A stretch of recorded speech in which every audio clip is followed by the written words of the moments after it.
So today we'll be going over liberalism, and we'll start with a definition. Liberalism is the political and moral philosophy based on the rights of the individual, liberty, consent of the governed, and equality before the law. And we'll be going over the core ideas now. So the first core idea, of course, is human nature.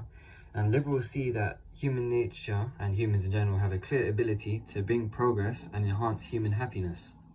People are guided by reason and rationalism, so people are rational.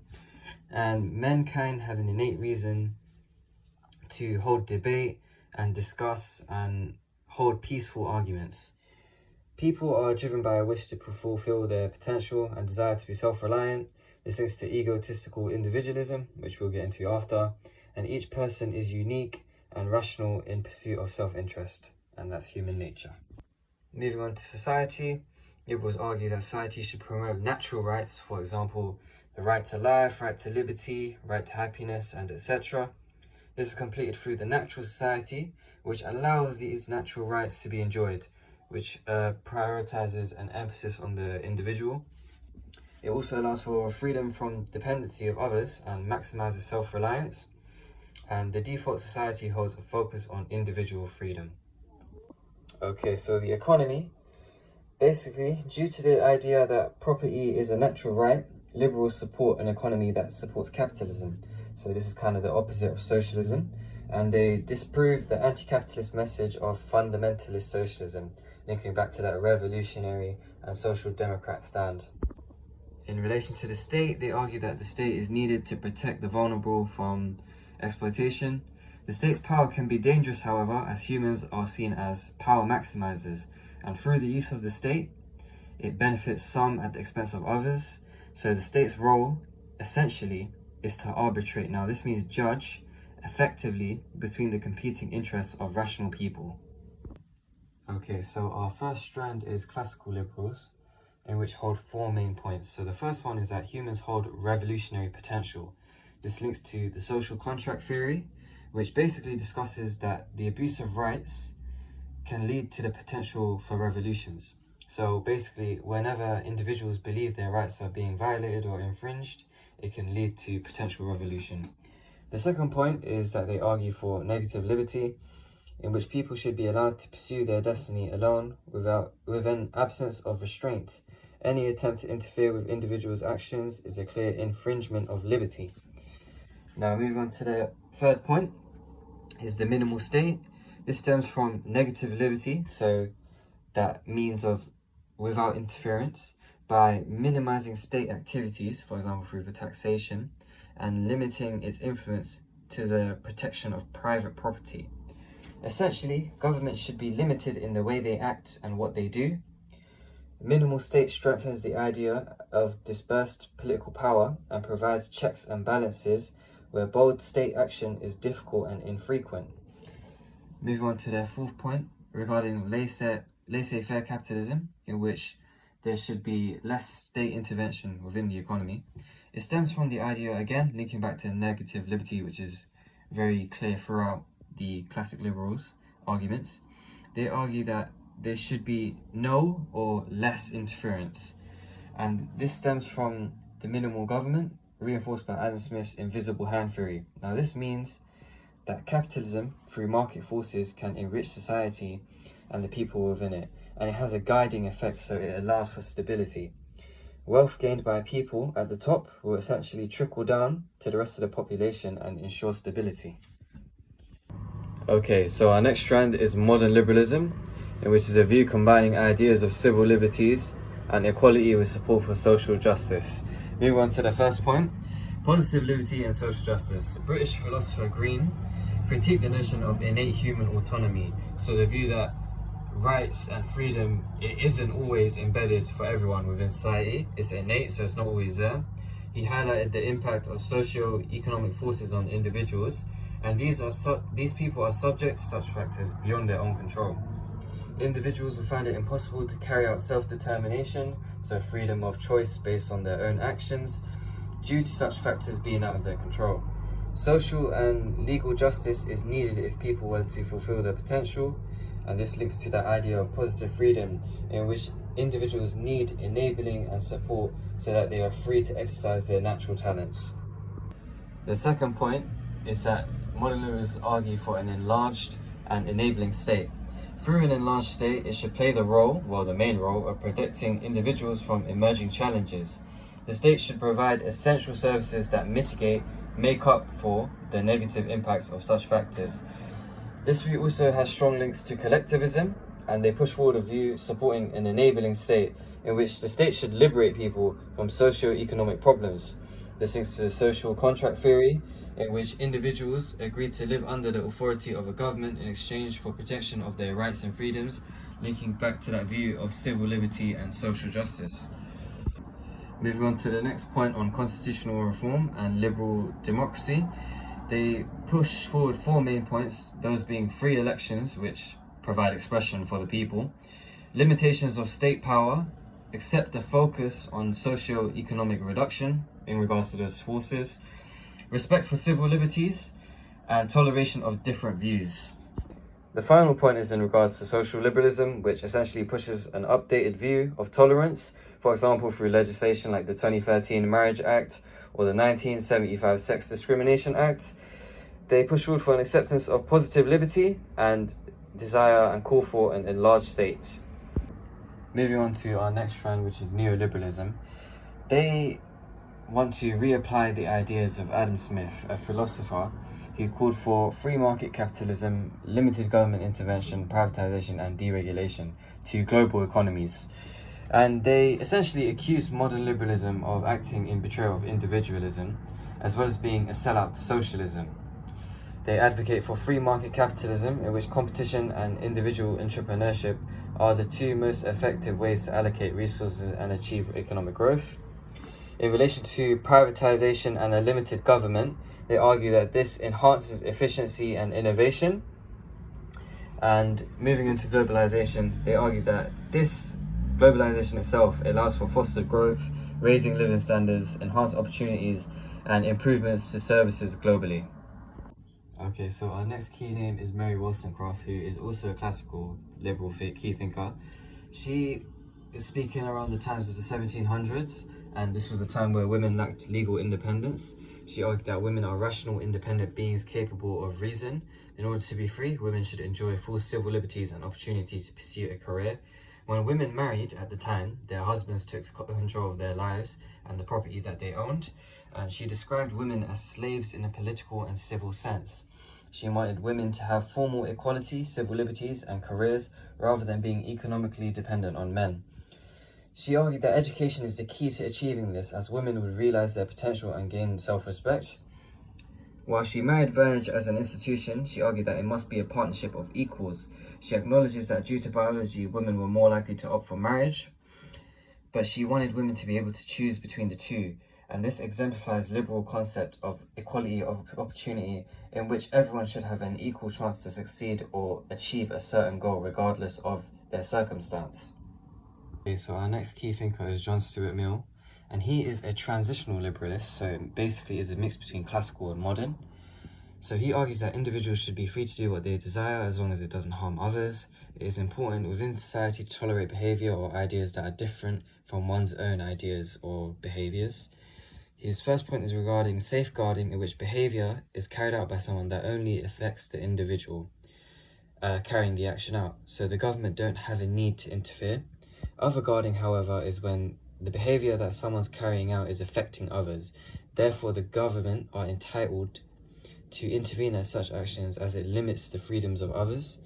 His final point is in regards to the harm principle, in which is a development of otherguarding, in which the only purpose for which power can be rightfully exercised over any member of a civilized community against their will is to prevent harm to others. Now, later in his life, John Stuart Mill changed his views in regards to a limited view of the government. He accepted some degree of state intervention to prevent the poor from facing injustice, which links to that modern liberalist bit. He believed that income tax should be taxed out as a single rate. He had a favour for inheritance tax, so he supported it due to the transition of wealth across the generations, giving some individuals advantage over others. Now, the principles here that link to classical liberalism include individual liberty and limited government, but in relation to modern liberalism, it concerns social justice, pluralism, and promotion of general welfare. Now, John Stuart Mill is seen as a bridge between classical and modern liberalism. Our next key thinker is John Rawls, who is a modern liberalist, and he argues that society must be just and guarantee each citizen a life worth living. A fair society is one in which the differences in outcomes for the rich and the poor is kept to a minimum, so that gap is small. He argues that there is and always will be a degree of inequality within society. However, a just society should aim to minimize this. Moving on, he argues regarding the original position, in which is a hypothetical state of affairs before human society had been formed. He proposed a theory of justice called justice as fairness, where fairness is determined behind a veil of ignorance. This essentially ensures that fairness is established regardless of social factors and circumstances, for example, class, gender, and etc. He also argues regarding the difference principle, in which allows people to enjoy as much freedom as possible as long as it doesn't cause harm to others, linking to the idea of negative freedom as we've spoken about before. Now, he rejected these two extremes of communism and unregulated capitalism and favoured a property-owning democracy in which all citizens have a fair opportunity to own property and accumulate wealth. This would provide framework for balancing individual freedom as well as economic equality, which would lead to social stability and the common good. He changed his views later on, however. A just society could be achieved through an overlapping consensus among citizens, as each citizen holds diverse and differing views, but he argues that an agreement can be made for the common framework for cooperation. Okay, so our next key thinker is Betty Friedan, who is also a modern liberal, and she argued that women are just as capable as men. She argued that women are held back from fulfilling their potential due to unfair ideas regarding the kind and types of employment they can take up. For women, a path was set early for them. Families, schools, social, cultural, and religious factors all tied into this, and this led to women becoming wives and homemakers rather than seeking a career. She argued for wider opportunities for women and greater equality between the sexes. Okay, so now moving on to the tensions within liberalism. There are a lot of tensions and factors we'll be discussing, so this is the first one, is freedom. Now, both classical and modern argue they value freedom. It's one of the things they hold principal to both their views, but they disagree on its nature. So moving on to classical, they believe in negative freedoms. So these are basically freedoms or rights involving like no interference by others, which is usually like by the government. So none of that. This links to John Stuart Mill, who is a transitional liberalist, so he's a bit of both. But he argues that absence of restraint allows for personal autonomy, which directly links to that.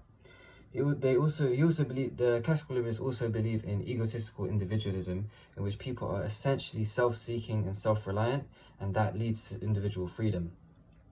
Now, a dependence on the state damages freedom as it undermines self-respect. That's classical in regards to freedom. Now, moving on to modern liberals, they hold a different view. They argue that negative freedom is necessary, but is not sufficient for a good society or a just society. They criticize the notion that negative freedom amounts to little more than freedom to starve for those who are disadvantaged. Now, this sounds confusing, but basically it's saying that negative freedoms doesn't provide enough to ensure a just society. So modern liberals support the idea of positive freedom, which links to T.H. Green, the philosopher we looked at earlier, in which individuals need enabling so that they are free to exercise natural talents. They favor developmental individualism, in which individual freedom is tied to the aspiration for a society where every person can thrive and achieve and become self-assured. The next debate is in regards to the state, in which both classical and modern liberalists believe in the decentralization of government and protection of civil liberties. They hold a mechanistic theory in which people created the state to serve them and act in their interests. Moving on to classical liberalists, they argue that the state should merely lay down the conditions for orderly existence and not interfere in other issues, such as economics and etc. They support views of minimal/night watchman state. The role is to maintain social order and provide defense against external threats. Locke calls this, and he calls for the true state, in which basically is a limited government that essentially just represents the electorate. Moving on to modern liberals, it is seen how they believe in an enabling state in which helps individuals and communities achieve their full desires and potential. Linking to modern liberal John Rawls, He calls for the extension of the state in the name of individual freedom. Only an enlarged state could guarantee the equality of opportunity necessary to enable individual freedom, and this ties into the social contract theory. Responsibility of the state is referred to as welfare or social liberalism, which can come up in the way questions are phrased, specifically the phrase social liberalism, but yet it essentially means welfare and responsibility of the state to govern. Our next point is the economy, in which both classical and modern liberalists call for a free market and a right to private property. Moving on to the classical liberals, they hold an emphasis on the individual, in which they believe leads to the free market capitalism. The economy is best served by limited state intervention, so the state should intervene with the economy and should let it flow, linking to laissez-faire economics, in which there is less state intervention and government intervention. Linking to John Locke, state policy should respect the natural right to private property, and Murray Wollstonecraft as well, linking back to the emphasis on the individual, emphasizes the importance of women being able to pursue careers and allows for societal progress.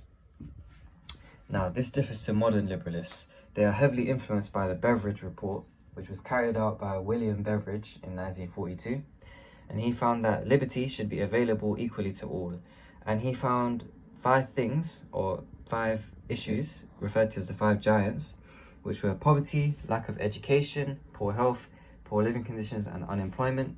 He used the quote, "A starving man isn't free because until he is fed, he or she cannot have a thought for anything but how to meet his urgent physical needs."